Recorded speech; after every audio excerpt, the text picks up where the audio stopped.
Let's go to Joe Siracusa now. He's the political analyst and professor at Curtin University. Joe, good to see you. We won't talk about La Palma, but we will talk about AUKUS and the Quad and the fallout from that. How successful do you think it's been for Scott Morrison? Well, Scott Morrison has had a very good week. He got to sit down with all the major players. He got himself some Virginia-class attack nuclear submarines. Plus, we didn't mention last week, he gets all the Tomahawk cruise missiles that the ships can hold. So he's had a very good week. On the other hand, Joe Biden's diplomacy is he's stumbled a little bit. You know, he was hemorrhaging at home, that is domestically, with the southern border and the deadlock in his infrastructure program. And presidents like to go to the UN and overseas to shore up their reputation. Well, he went to the UN and he held a number of meetings, and he hasn't been able to persuade the European Union that he's any more reliable now than he was when the evacuation failed in Kabul. He wasn't able to persuade the Iranians that he's serious about sitting down with them.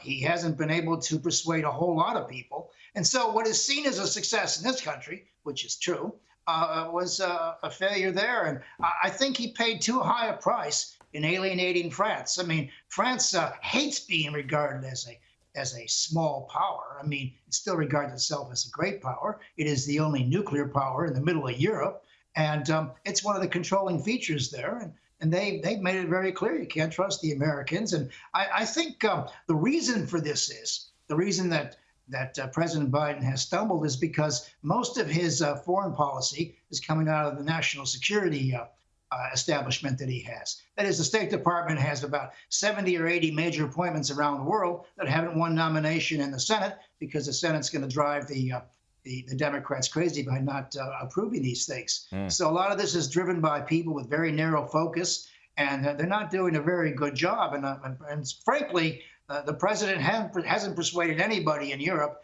that he's really back. In fact, as you remember, one of the EU foreign policy guys, I think it was the chief foreign policy advisor, said all that Biden is he's Trump without the tweets. So he suffered there. But on the other hand, Australia has had a very good week.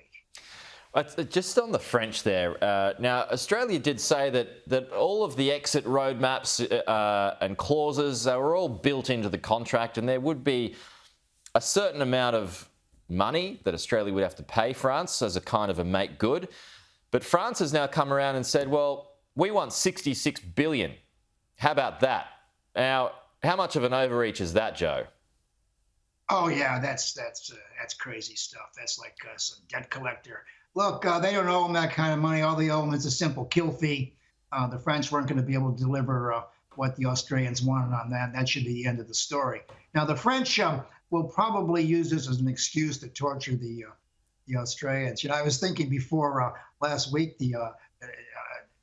no one in China would answer the phone for Australia. Now no one in France is answering the phone for Australia. So Australia's having trouble getting these people to talk to them. Now, I think Macron there is overreaching. But once again, it all goes back to their sense of pride about regarding them as a smaller power. And frankly, we need France. And I think we're going to have to figure out, not just apologizing. These people who say, look, I'm sorry. That's baloney, If the French weren't serving the Australian national interest, you just tell the French to go stuff themselves and let's do it again with somebody else. Well, just like what the UK does. That's exactly right. And I think Australia did the right thing. The French were never going to take this well, but the Americans had the ability to soften the blow.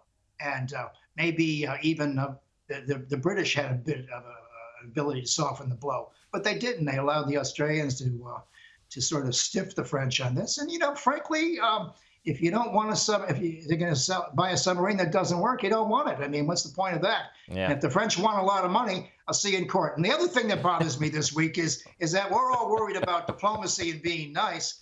And the Chinese have finally released those two hapless Canadians who were hanging around in jail until the French coughed up the CFO of Huawei.